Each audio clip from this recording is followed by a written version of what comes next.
And we are live with a very, very exciting set of deals from the world of entertainment. Kunal, we have some exciting deals to share with our audience today. Insane. Now, this week, right, we have Netflix, we have microdramas. You've been talking about premium micro series, right? We are seeing some glimpses of that.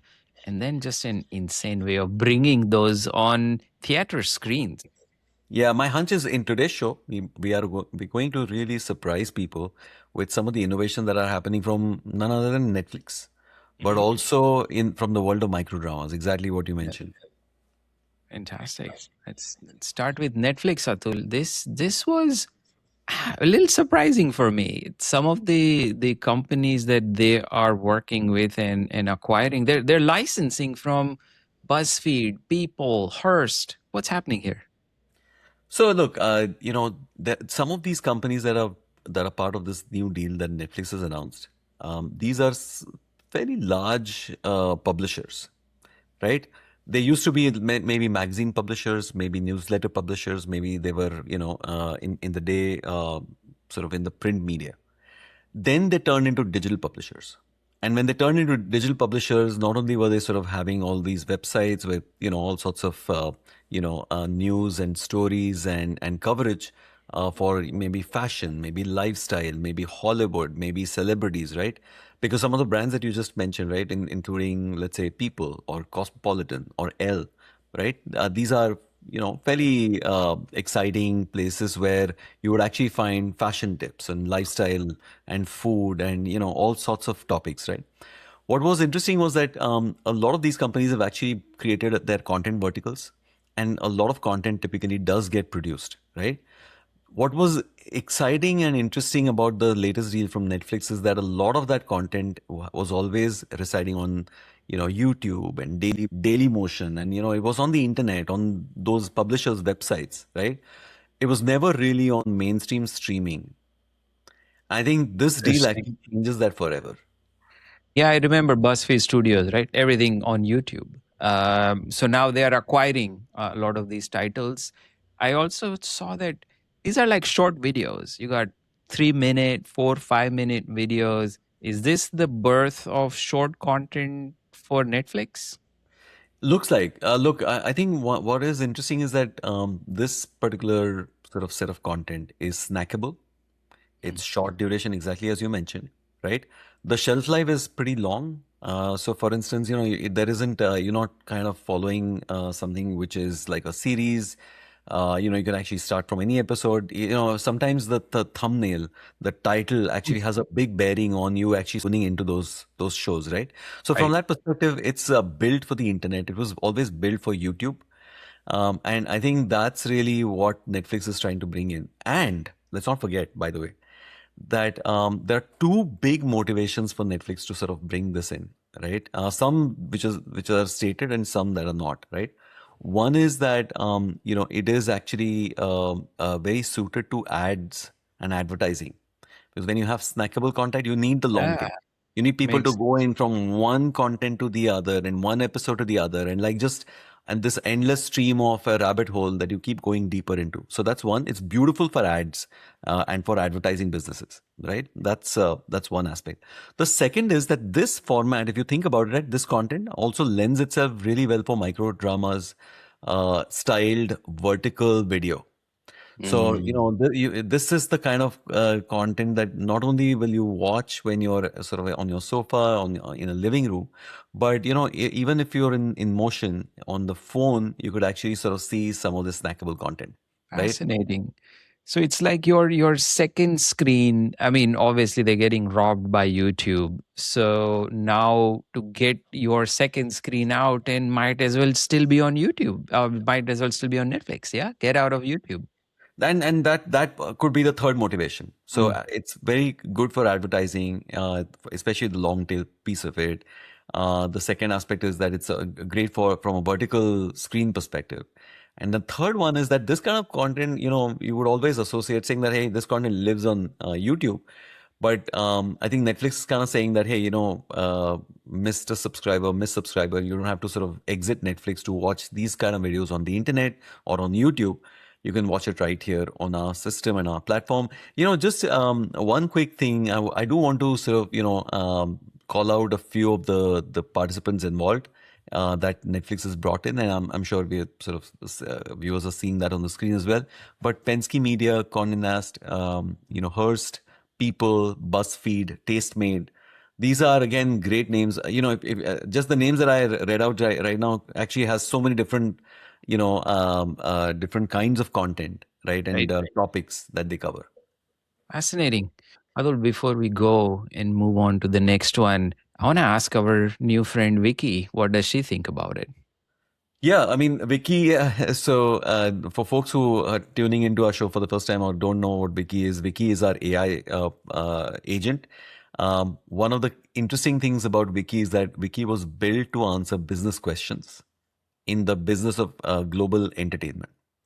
So, you can ask Wiki the three things that really matter about the business of entertainment: raising money, which is really production financing and green lighting; making money, which is about monetization; and saving money, which is all about partner selection and where to shoot and all of those aspects. So, raising, making, saving money is what Wiki really specializes in.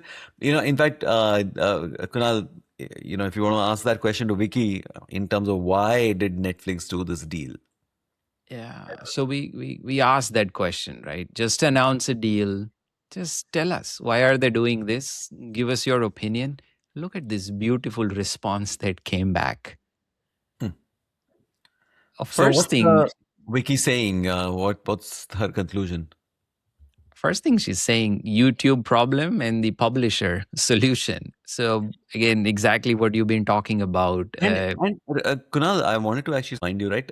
We have actually covered a lot of Netflix's investor sort of calls, especially when their quarterly results come out. And consistently across 2024 and 2025, the number of times that Netflix on their investor call referenced YouTube YouTube. as their Oh my. principal and chief competitor, Yes. right? Yes. Yes. Instagram, TikTok, and YouTube. They always mention. They always mention. So one was that. Second was you don't have to invest a whole lot. I'm assuming this is not prestige drama that they are acquiring, right? It's a lot of snackable titles that you're talking about. There's cost efficiency around it. So she's talking about how cost efficient this is. Look at the comparison, and this is where we thrive. You got original scripted, right? Cost per hour. You have licensed films, publisher content, and then reality. So again, a tiny little spend really gets you the audience, which is again and next. And the last one was engagement depth. You Hmm. already have people who are following you, That's right. so YouTube community is already there. So yeah, Okay. So look, I mean, I think we clearly now understand why Netflix is sort of plunged into this particular deal.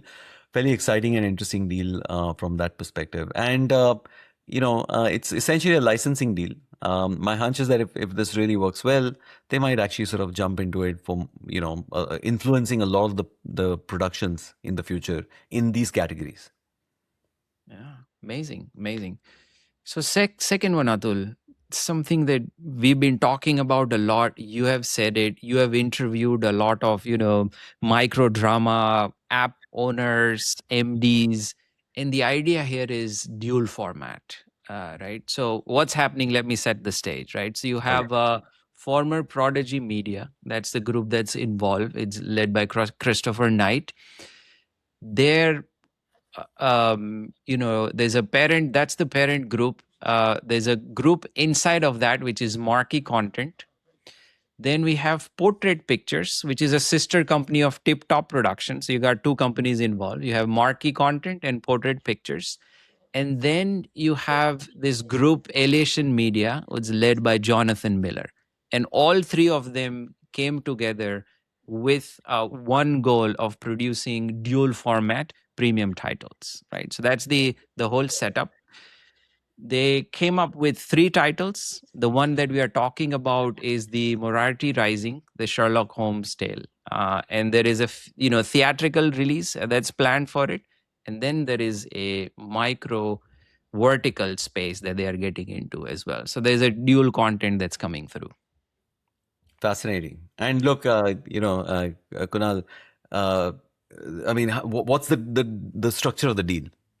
Yeah, so structure is the Alation Media. It looks like they're on the financing side of it, Hmm. right? So they will put in some money. Former Prodigy Media's right marquee content and portrait pictures they'll be producing. They'll be shooting out in Italy. So there's a production house that's involved there as well. But again, the idea is to simultaneously produce 16 by 9 and then 9 by 16, right? Vertical microdrama. And again, it'll be an interesting experiment. They've already invested in three. This is the third one. And hey, you never know. Maybe this is the way to go. Something that you talked about, right? This dual format Deal format. style, Yeah. something that you have to do for theatrical, and then at the same time, something that you have to do for streamers. There's a saying that, when one door closes somewhere, another door is opening.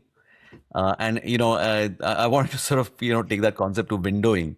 So look, Mm, traditionally the media and entertainment business always had a concept of windowing. So you release a movie, and that movie then comes out in the box office in theaters, and then that movie, in a few days then comes into, in the old days, you would actually have that as a DVD or a VHS.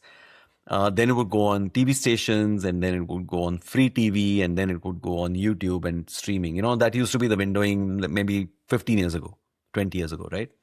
I think what we're seeing a different kind of windowing now. And what is interesting is that micro largely vertical screens yeah. have become now effectively another window of opportunity, right? And I think that's what we are seeing. So in this particular case, Moriarty Rising is the movie that actually will come into the theater. That was what was financed. It'll also eventually make its way into streaming, right? But what is interesting is that the same movie will also come as a series, almost like a micro series, Micro series, yeah. on the vertical screens, on mobile Yeah. screen. If Yeah, I was wondering if all of it would be revealed. Maybe they're using the vertical version to sort of, reveal characters. Maybe it's a marketing piece. I don't know. Once it comes out, it'll be interesting to see. That's right. That's right. And I think it's a very, very interesting experiment. What is also fascinating is that the report is that this is already sort of greenlit. In Mm. fact, the Moriarty Rising is actually the third of a slate of three movies. 803, right? The other two projects, Billionaire's Broken Vow, and then Haunted by You, which is like a supernatural romance horror. The principal photography has already Already done. sort of finished in LA. This Interesting. one is actually getting shot right now in Turin, Italy. Yeah. So it's a slate of three projects, and all three projects have exactly the same characteristics, which is Mm. it's actually a dual format. Yeah. There is a 16 by there is a 9 feature, and then there is vertical. a vertical sort of video series launch. Amazing. Amazing. Exciting development. Continuing the same theme, Atul, we are talking about another micro series development, right? In this case, the theatrical screens are still involved. So deal number three is interesting. This is NCM, or National CineMedia. So they are the folks who typically own the cinema pre-show sort of presentation. Oh, so Right? So like you watch a movie before that, those 15 minutes, all the promos pop that's in, right. that's them. Okay, That's got right. it. That's right. And fairly substantial coverage. Some 1,650 plus US theaters, and almost that translates to about 18,500 screens, right, Wow. across AMC, Cinemark, and Regal.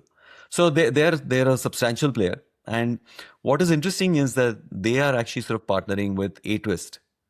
So aTwist is actually this new micro drama platform that's coming up, in a space that's fairly crowded already, right? I mean, Mm. already you've got in the US, Real Short, you've got Drama Box, and you've got Gamma Time. and now you're seeing aTwist, which is a new platform that's coming in. The way these folks are sort of doing this deal is that okay, this is pretty exciting and never happened before. A lot of these Yeah. micro dramas are going to go on the big screen.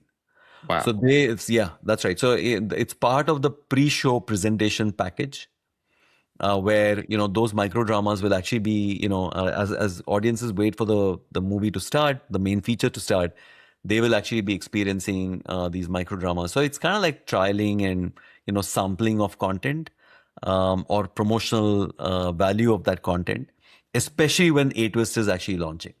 So a lot of those micro dramas will actually get exposed to a fairly interesting cinema audience. Audience. That's fascinating. So, what used to be, I'm sure they'll still do it, TikTok reels to get you excited and then click here and watch more. Now you're Yeah. gonna see that on big screens, and they're probably like a QR code to continue watching after the movie. And that's exactly what this partnership is also doing. So essentially a QR code will be on display on the big screen, and pop your phone. And the moment you actually sort of get that QR code scanned, what you're then able to do is download the aTwist app. I'm sure they'll be running promos and promotional campaigns during that time for the early adopters of aTwist. Fascinating. All three deals were super amazing. You got Netflix there trying to really get back with YouTube. You got dual format titles that are releasing. That was the most exciting part for me, right? There's premium content that's also getting released in the vertical format, and Yeah. then this is the third one I see it. Atul, it's a a flavor of marketing on how to really get the audience back. We've covered a couple of other deals in Asia as well, a couple of episodes ago, where we saw that, marketing and distribution costs, which are very substantial, by the way, customer acquisition costs kills good microdrama platforms, right? We've seen that actually That's across right. a host of case studies, right? What is interesting is that, we're now seeing a lot of innovation to kind of, minimize that cost and, really, especially as brands I mean, new apps are launching, they do want to really control that cost. So the third deal number three, which is between NCM and And aTwist, same twist, yeah. is really trying to sort of minimize that particular cost equation. Yeah. And Atul, we have lots of viewers, a lot of new ones pop in every time in our videos. You mentioned Wiki, right? If there are people who does not have access, how do they get access to Wiki? Yeah, so it's super easy. All you have to do is go to vitrina.ai/wiki. That's VIQI. And once you go there, you can start asking questions to Wiki. Um, Ideally, the questions that you should prioritize asking Wiki are business questions. I mean, Vitrina is all about the business of entertainment. We essentially cover the business of entertainment across 100 countries with our data, our intelligence, and our sort of coverage. So Wiki is trained on close to about 300,000 companies. So she understands what these 300,000 companies, apps, channels are buying, displaying, selling, producing, creating, licensing. There are about 3 million plus professionals, which are already part of Wiki's understanding. And then Wiki is constantly energized by, daily deals and transactions that are happening worldwide across 100 countries. And the reason why we are feeding that information and intelligence into Wiki is that when you ask a business question to Wiki, saying, "Hey, Wiki, who's the right partner in Europe, or who's the right partner in Colombia, or in Japan, or in Australia?" Wiki will look at the most recent deals and transactions and new projects and new productions, and Wow. she will actually give you suggestions and recommendations, and she'll do a pairing and a matchmaking basis that understanding. So it'll give you names, it'll give you contact information, and then you can sort of directly reach out to these That's right. individuals. That's right. And Awesome. it's as simple as going to vitrina.ai/wiki, VIQI. All right, great. And we'll put more details down here so you'll be able to see the link. That's right. Awesome. So with that, we it's a wrap. Very exciting three deals that we've covered. Again, as part of the our coverage on iconic deals, we the whole focus for us are deals that are really changing the business of entertainment anywhere on the planet. What is the impact? What can we learn from those? And are we going to see more of such deals and transactions? That's our key focus and key goal. That we'll see you all again next week.